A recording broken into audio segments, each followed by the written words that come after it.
Hey, oh, okay. Our speaker today, previously President of BERA, Gemma Moss is Professor of Literacy at UCL Institute of Education, and she's also Director of the UK's ESRC Education Research Programme.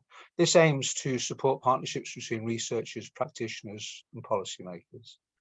She's a long-standing friend of Network 23, and she regularly presents at ESA.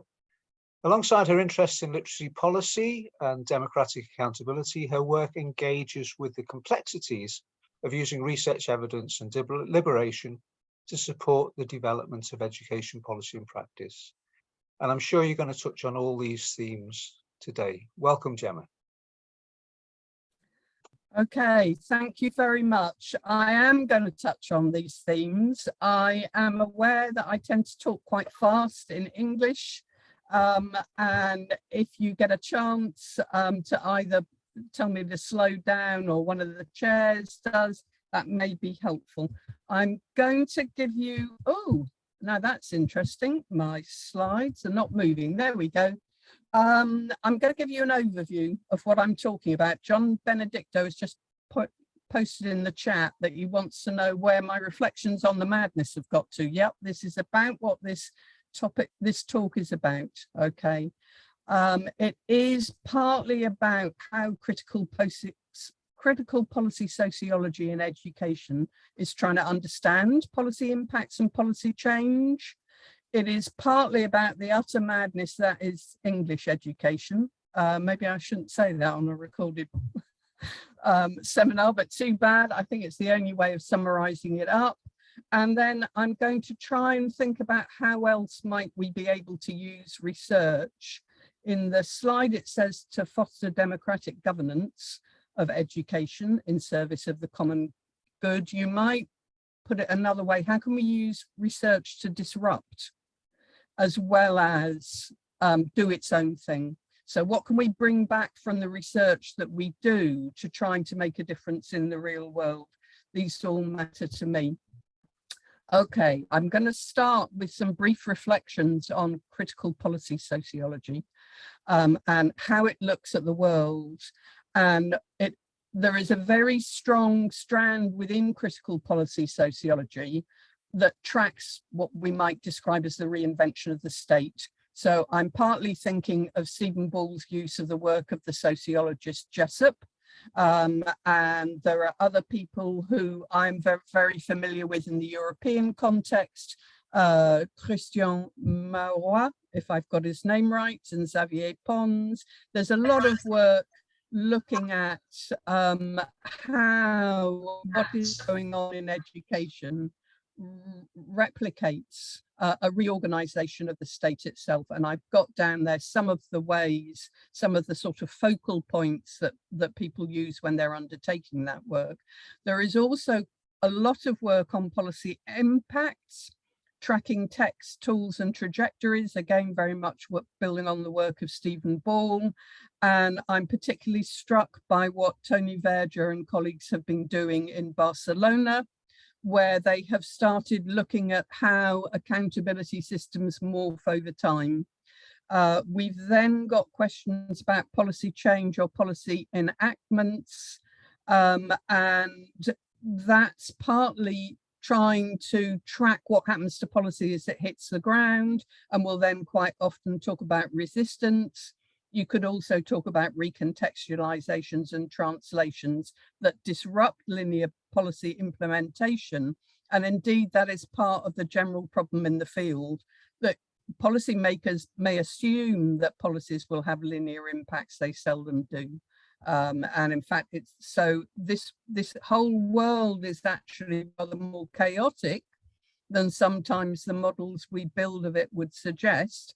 I'm going to come back to that in the English context. I'm also particularly interested in that last point. Can we use research to make a material difference in people's lives?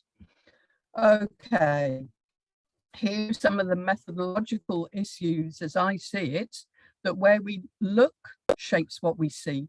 Now that's classic stuff that PhD students get taught early on. Your choice of methods will in part determine the view of the world that comes back, and you have to learn to be very well aware of that.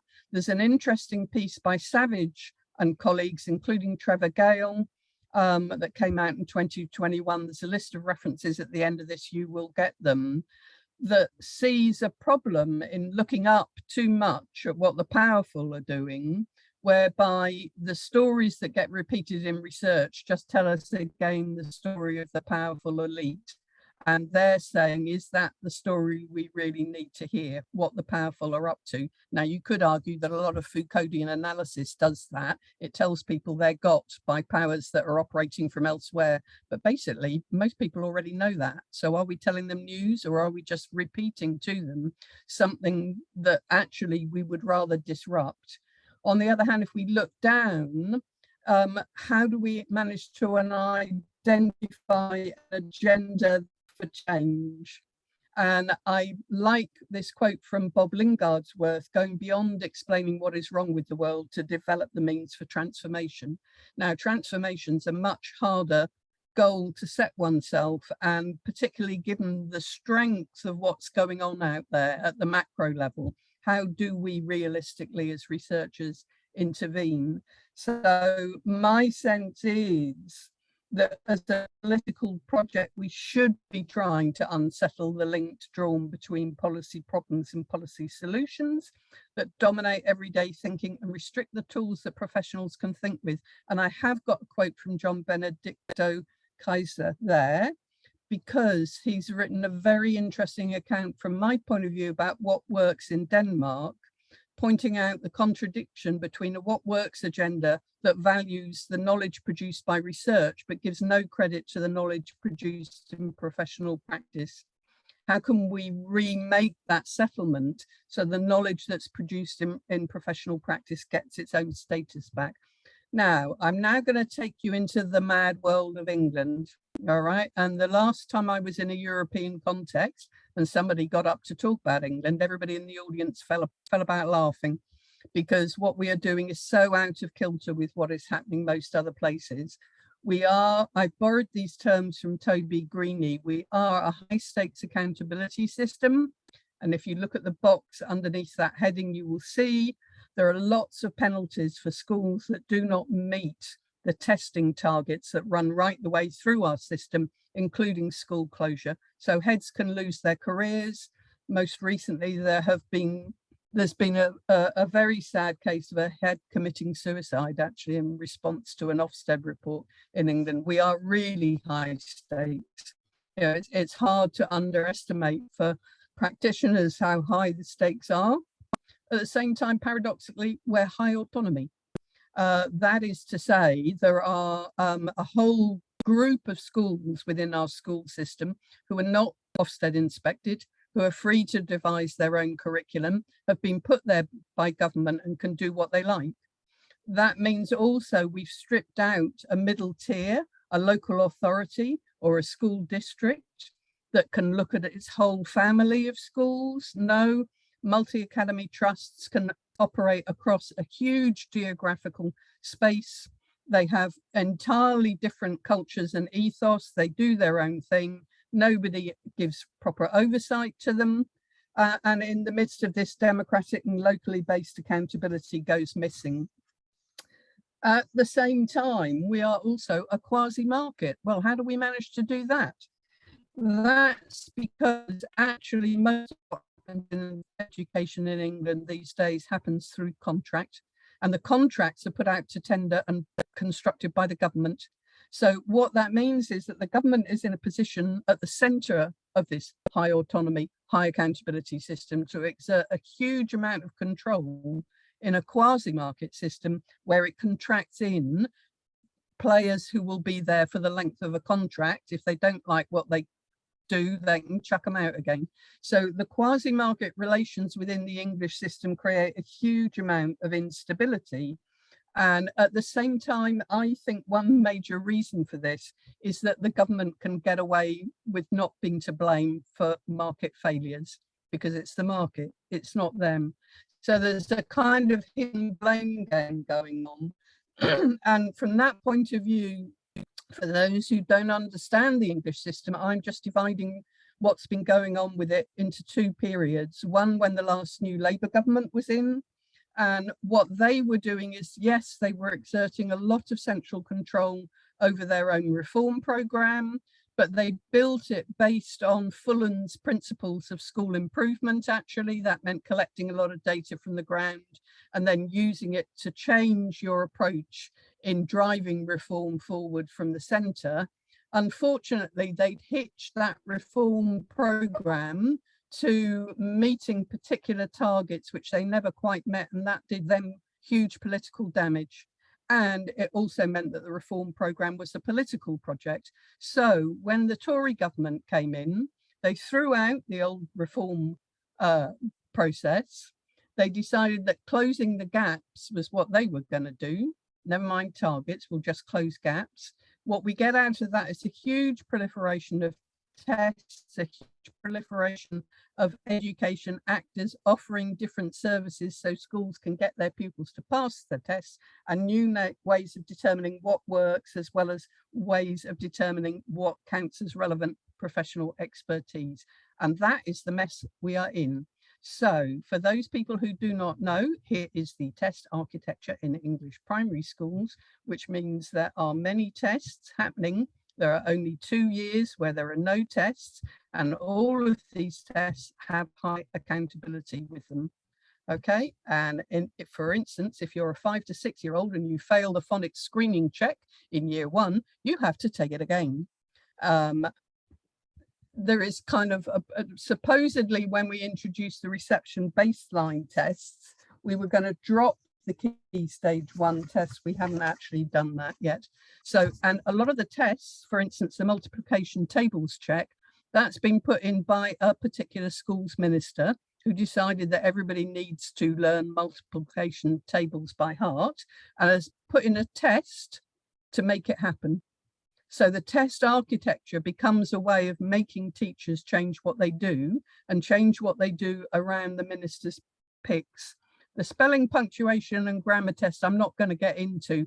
If you don't know the expression fronted adverbial, well, if you were in the English school system, you would learn it. And you have to find a fronted adverbial, and you'd have to put a fronted adverbial into your own writing by the time you're 11. Who says that's a good idea? Yeah, let's not go there.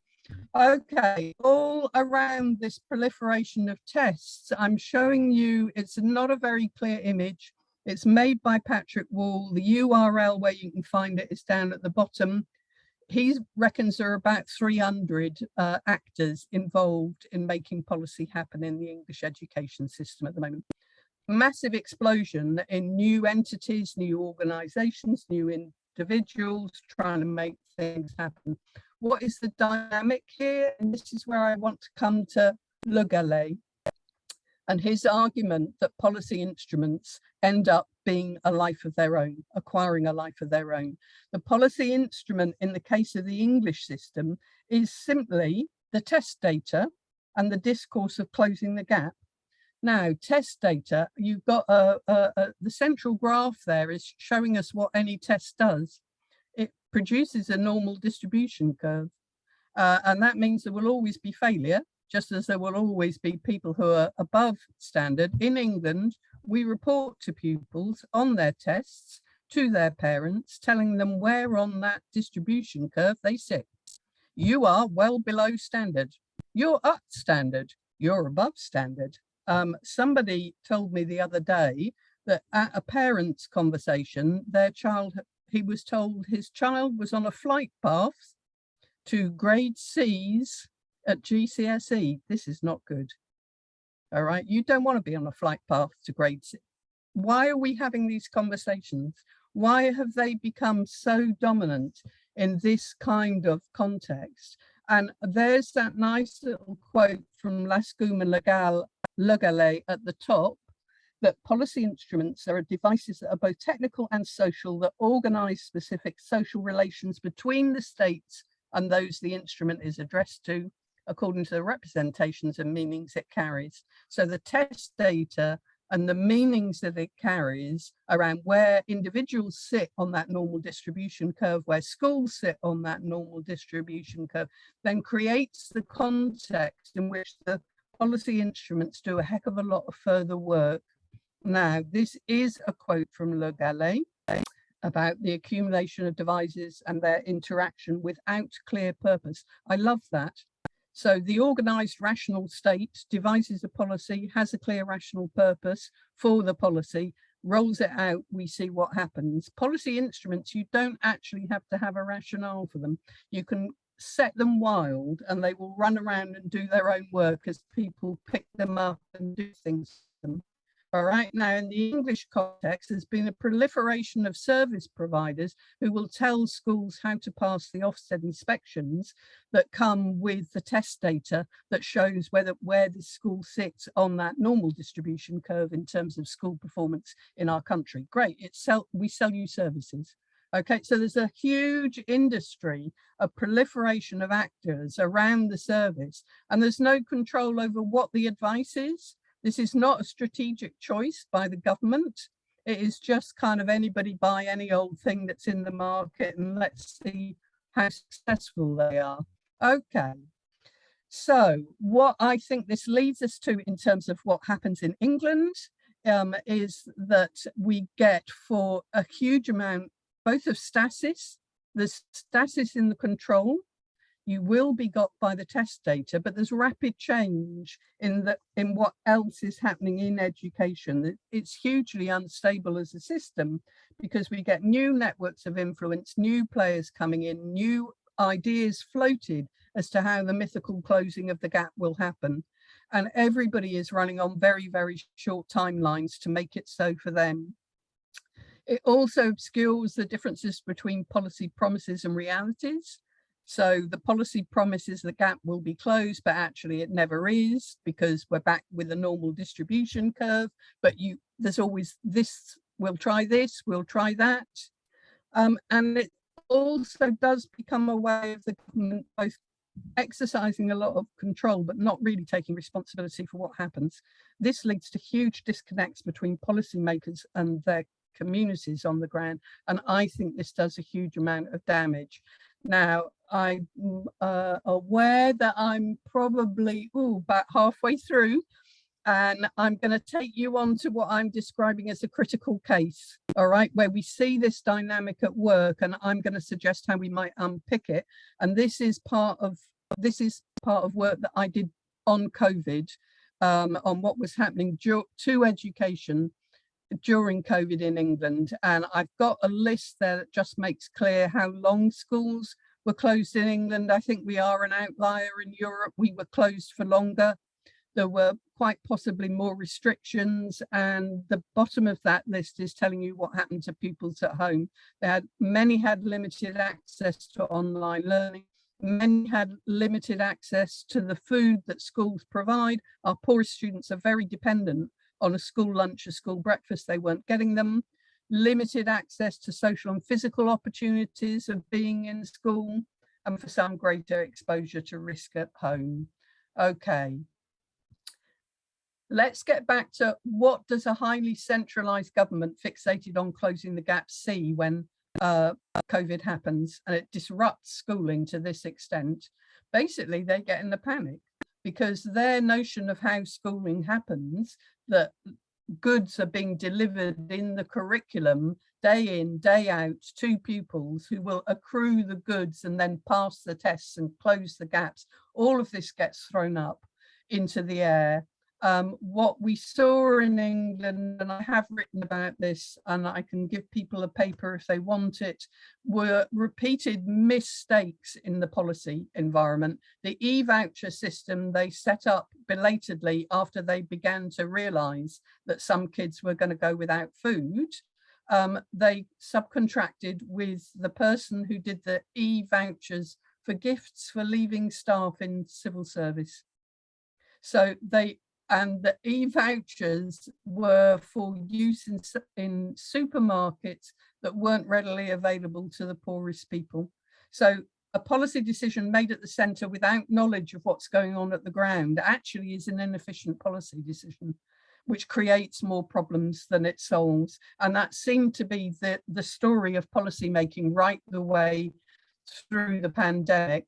What also happened during the pandemic in England was that two motifs became very dominant. One is learning loss and the other one is catch up. So learning loss is this absolute terror that the time out of school means that there's an equivalent amount of learning being lost as time in school. I haven't said that very clearly, but think about it for a minute. When kids are in school, are they learning all of the hours that they're in school? No, I don't think they are. They are chatting with their friends. They're getting up and down in the classroom. They're moving about. But if you say, oh my goodness, now children are only spending an hour learning at home and they would have been 7 hours in school, that's a 6-hour learning loss gap. And we can all get into a complete panic, and researchers are as responsible for this panic as the press and as politicians. And there we have, third down, a study by the Institute of Finance, no, who are they? IFS, Fiscal Studies, I can't remember their name, they're economists. They estimated that the loss of school time would result in an average loss of 40,000 lifetime earnings. Where do they get these sums from? It's kind of crazy. I'd be very interested to know if this happened in the European context. Or the other side of learning loss is then we get catch up. So you have to have catch up. You have to fabricate ways in which students who have been out of school can now spend more time in school.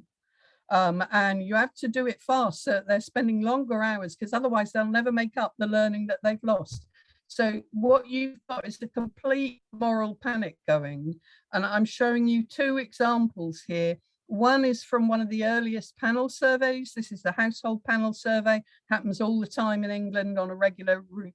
And they reported, they've done a survey of households, 96% of children not at school, 90% getting schoolwork at home.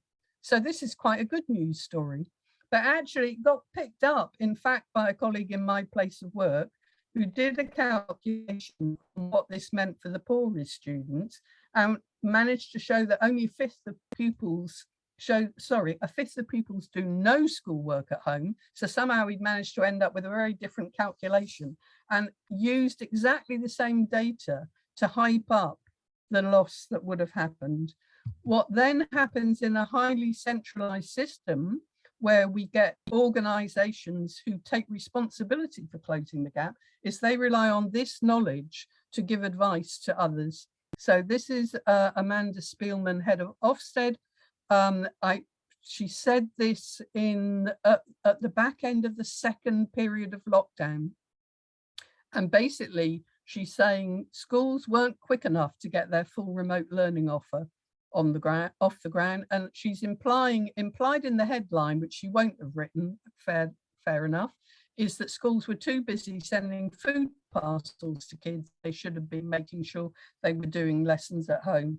EEF is our What Works Centre, and I'm just drawing your attention to the fact that it put out reports early on the potential impact of school closures. So there's a huge amount of running around looking at potential impacts.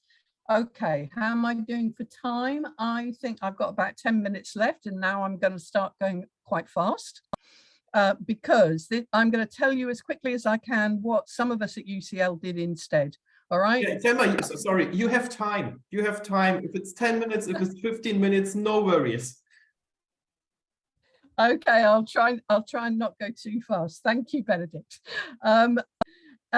We saw news coverage early on of the guy whose picture is on the right hand of your slide, Zane Powell. He's an assistant head teacher of primary school in a very poor area in Grimsby, and he got covered by the news taking food to children at home. All right, so they kept their kitchen open in the school and he distributed the food. He's actually got a medal of it or an award of some kind because he walked thousands of miles and delivered tons of food to kids who otherwise would have gone hungry. And we thought that's interesting. Nobody in the press is talking about this. Nobody in the press is making a song and dance about this. But look, here are teachers already reacting to what's going on the ground. So instead of looking at what policymakers were doing, our primary research was about what was going on in primary schools. This is just a list of what we did. 2 projects funded by ESRC, a survey commissioned by a union, and we did something for the DFE as well. I am summarizing on this slide what we were trying to do in all of the projects.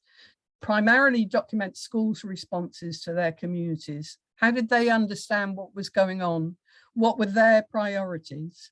And then around that, try and set an agenda for change and education in the short term, based on what teachers knew, not what policy makers and researchers thought were happening, standing way back from the front line. And I'm not going to go over the research questions. Very early on, within a month of getting the funding, we got survey returns, and that's because we use something called Teacher Tap. It is a semi-commercialized enterprise in England. It's a panel survey in which teachers regularly get survey questions, and they did a deal. They put the survey out with all of their primary school members, and then analyze the information that came back. So one of our questions was, what was your highest priority? And if you look down the list, you will see that the highest priority is checking that families are coping in terms of mental health, welfare, food. It's more important to teachers on the ground than even providing information about how parents can support their children's learning at home, although that still matters. There's a fair amount about just how families are managing. You know, if they have no food in the house, where can they go? So the school is stepping into a social welfare role where there really isn't anybody who can play that function. All right. And only 17% were responding to the learning loss panic by reassuring families that learning will be maintained. This just was not a priority. There were much bigger priorities for primary schools. Because of the way in which we collected the data, we have absolutely reliable data on the schools our respondents, our teacher participants come from. We know what percentage of pupils in those schools were on free school meals. That means we can do an analysis dividing our data by quartile of deprivation. And if you look at again, you will see that the amount of time that is being taken up by what we might call a duty of care is far higher for schools operating in the poorest circumstances than it is in the others. Now, the flip side of that, of course, means that it is also those schools have got least bandwidth. I haven't got a graph on this. They've got least bandwidth to think about how else to organize teaching. Okay. Because there are other priority needs that they are meeting most immediately. Okay. The other thing that came out from our work later on, we did some case studies, is that local circumstances really, really matter. There are different rates of COVID. We had one school, very high deprivation area, low rates of COVID in the area, parents either working in hospitals or key worker roles that meant that their children were entitled to go to school. School had 50% of kids on site throughout. They had a good COVID, if you can call it like that. Everybody was out on the streets together doing clap for carers, great community spirit. But we've got other places where COVID shut down the only local employer. Everybody is suddenly out of work. It's a real scramble. Nobody knows how to get to a food bank. The school is holding a really crucial role in actually helping out those families. Okay. And they were helping out those families, going to extreme lengths just to make sure that their most vulnerable children who might be most at risk at home were being visited, that they knew those kids were safe, so they'd actually go out to the school themselves and stand on the doorstep because they cared. Because schools really in the English vocabulary are in loco parentis. They have a parental role for the care of children. Okay. Along with understanding the immediate emergencies, we also found that primary schools were sort of making judgments on how fit is the system that we've got to meet the needs that we see. Schools learnt more about their actual, who their clientele were. They learned more about what poverty means. They learned more about how poverty impacts on the opportunities to learn at home. Okay. And all of this creates a very different way of thinking about what matters in education from that moral panic about learning loss that's driving policy. So what do I conclude from this? That policy constructed at a distance and holding fast to accountability instruments just misplaces, it misjudges what matters, and it insists on a logic that actually is profoundly damaging to kids and to schools. Okay, you haven't got time to read that fast. Sorry, I'm going on to the next one because the school logics just are completely different. They are prioritizing safety and basic welfare needs. They are taking into account resources on the ground. Teaching and learning at home is not the same as teaching and learning in school. Sorry, fictitious accounts are media constructed of private school kids dressing up in their uniforms, sitting down in their individual rooms in front of their computers and behaving as if they were at school was a fiction, even in private schools, actually, because a colleague researched it. But in many places, you've got 4 or 5 kids in the only warm space in the room, in the house, maybe only one mobile phone between 4 kids. The priority will go to the kid who's doing their the most formal publicly accessed exams higher up. You've got to take into account the context in which teaching and learning takes place. And actually, this means that you bring back into the system a sense that the context matters. Okay, I am running out of time now, and I'm just going to say that amongst the other things we did do a rapid evidence review of the literature on learning loss versus learning disruption. Learning disruption is when schools close because of natural disasters, Hurricane Katrina, Fukushima episode in Japan, Christchurch earthquake. We dismissed the learning loss literature, having looked at it, as having very little relevance to this entire conversation, and I maintain that's true. The learning loss literature does equate time with learning, and actually the most reliable evidence from the US, where it's been studied intensely as what happens to learning over holidays of different lengths, actually the main finding is that the kids who appear to have lost most at the point when you test them after the summer holidays subsequently gain back fastest, known in the statistical community as regression to the mean. Yeah, so we're probably worrying about nothing in relation to learning loss, as in time needs filling. Learning disruption tells you something else, that after a disruptive period, you're better off relaxing the pace of the curriculum, changing its pace, broadening it out, giving children more opportunities to talk about what's happened.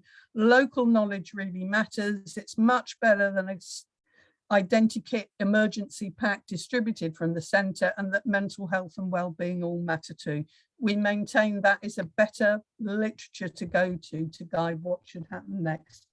Now, we did do findings from for the DFE, looking at reviewing any studies we could find. Mainly, we found that most of the early research was crap, actually. Sorry, I probably shouldn't say that. Was not very good quality, because you'd be asking people who might be in a panic, how panicked are you about what's going to happen in your education? Or, you know, you'd be asking people effectively leading questions in surveys that didn't give you very reliable data back. So there was a limited amount of reliable data. What we could deduce was that, yes, there would be some impacts on learning, unresolved how to address them. Yes, there were impacts on health and well-being, but actually there were gains here for some students. They gained from not being in school.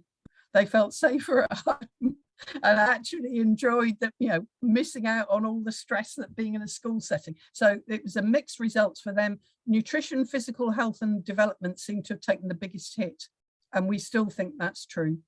That socialization for kids has been a real big hit, actually. And yeah, so that's it on that. I'm not going to bother you from that. Our general conclusions are that schools play a crucial role in promoting community resilience. Schools hit hardest are those where material poverty is deepest, of course. Most of us would know that ahead. And secondly, that in rebuilding a sustainable and resilient education system. You've got to take school-based knowledge seriously. You cannot discount it. You cannot rely on what research says to get you out this kind of a pickle and bypass what is actually happening on the ground. And from my point of view, that means that as researchers, we also have a responsibility to decide whose side we are on. Not going to bother you with that, not going to bother you with that. Getting to this one, and I will try and sign off.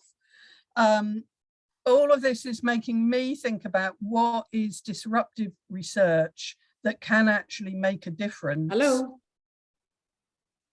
Yep. That's Anna saying hello. All right, I'm going to go through my last slide. Okay, we can use the data in a data-rich system to argue back, and we should. We should make visible the differences between professional knowledge gained at first hand and policy and research knowledge created at a distance. That really, really matters to my mind. That means reinventing more democratic means of defining what matters in education for whom, and remembering and revisiting how to use research for democratic purposes. And I am now done. Shall I stop sharing, Benedict? Yes, you can do it, Gemma. Yeah. Sorry, Benedict, I cut across you. Many thanks, Gemma. That was absolutely fabulous. I'm sure everyone would like to express their appreciation